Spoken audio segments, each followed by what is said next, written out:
And అందరికీ ఈరోజు మనము vegetable biryani or vegetable rice ఎలా చేయాలో చూద్దాం. ముందుగా మనము అన్ని వెజిటబుల్స్ అన్ని కట్ చేసి కడిగి పెట్టుకోవాలి. ఇప్పుడు దాంట్లో ఆయిల్ కొంచెం సాసులు ఎర్రగడ్డలు వేసి వాడనిచ్చి తర్వాత వెజిటబుల్స్ అన్నీ వేయాలి. బఠానాలు, పీన్స్కాయలు, క్యారెట్ అండ్ ఉల్లగడ్డలు మొత్తం వేయాలి. అది కొంచెం ఉప్పు వేయాలి. ఉప్పు వేస్తే త్వరగా మగ్గుతుంది అన్నమాట. కొంచెం ఉప్పు వేసి బాగా రోస్ట్ చేయాలి. ఇక్కడ జాగ్రత్తగా కలపాలి, లేదంటే మన చెయ్యి కాలుతుంది అనమాట. లేదంటే కట్టెల పొయ్యి మీద కదా చేస్తాను, అందుకని.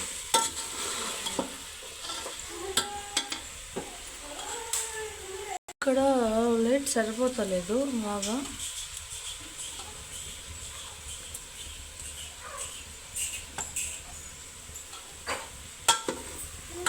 మగ్గింది కాబట్టి ఇప్పుడు టమాటా ఇది బాగా కలపాలి.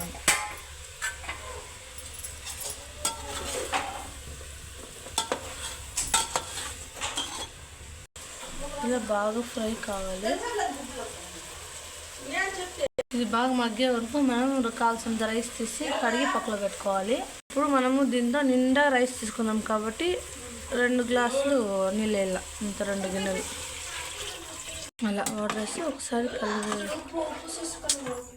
ఇలా ఒకసారి మిక్స్ చేసి ఉడకాలి. బాగా ఉడికిన తర్వాత వాటర్, తర్వాత రైస్ వేయాలి. ఇప్పుడు రైస్ వేయాలి.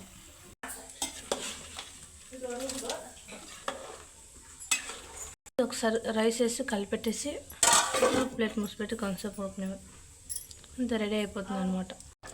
ఈ స్టేజ్ వరకు ఉడికిన తర్వాత ఇంకొంచెం ఉడికితే సరిపోతుంది కాబట్టి మంట అనేది స్లోగా పెట్టాలి.